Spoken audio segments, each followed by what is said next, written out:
കാംഗ്ര ജില്ലയിൽ ധർമ്മശാലയ്ക്ക് സമീപത്തുള്ള ജലവൈദ്യുത പദ്ധതിയിൽ അറ്റകുറ്റപ്രവർത്തനങ്ങൾ ചെയ്തുകൊണ്ടിരിക്കുന്നവരുടെ നേരെ പ്രളയജലം കുത്തിയൊഴുകിയെത്തിയപ്പോൾ 12-ലധികം പേരും ഒഴുക്കിൽപ്പെട്ടിരുന്നു. തിരച്ചിൽ രണ്ടാം ദിനമായിട്ടും ഇതുവരെ 2 പേരുടെ മൃതദേഹമാണ് കണ്ടെത്താനായിട്ടുള്ളത്.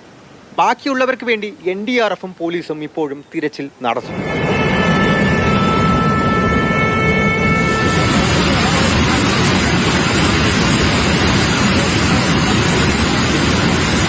കാംഗ്രയ്ക്ക് പുറമെ കുളു ജില്ലയിലെ സെയിഞ്ച് താഴ്വര, ഗഡ്സ, മണികിരൺ, ബഞ്ചാർ പ്രദേശങ്ങളിൽ അതീവ ജാഗ്രതയാണ്.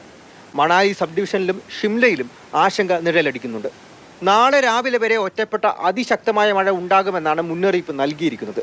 പ്രളയജലം മരങ്ങളെ കടപുഴക്കി. ഒഴുക്കിന്റെ തീവ്രതയിൽ കെട്ടിടങ്ങളെയും വീടുകളെയും വാഹനങ്ങളെയും എല്ലാം വിഴുങ്ങി മുന്നോട്ടു പോകും.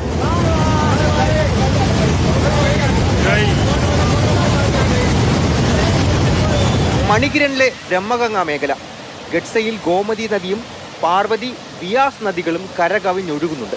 കുളു ജില്ലയിൽ 3-ലധികം ആളുകളെ കാണാതായിട്ടുണ്ട്. ജാഗ്രതാ നിർദ്ദേശത്തെ തുടർന്ന് താഴ്ന്ന ഇടങ്ങളിൽ നിന്ന് ആളുകളെ മാറ്റിപ്പാർപ്പിച്ചതാണ് വലിയ ദുരന്തത്തെ ഒഴിവാക്കിയത്. വിനോദസഞ്ചാരികൾ ധാരാളം എത്തുന്ന ഇടങ്ങളിലും ആരും കുടുങ്ങിക്കിടക്കുന്നതായി ഇതുവരെ റിപ്പോർട്ടുകളില്ല. ജലന്ധർ, അട്ടാരി, മണ്ഡി ദേശീയപാതയിൽ ഗതാഗതം മണ്ണിടിച്ചിൽ മൂലം തടസ്സപ്പെട്ടിട്ടുണ്ട്. ആളുകൾ പരമാവധി യാത്ര ഒഴിവാക്കണമെന്നാണ് അധികാരികൾ നിർദ്ദേശം നൽകിയിരിക്കുന്നത്.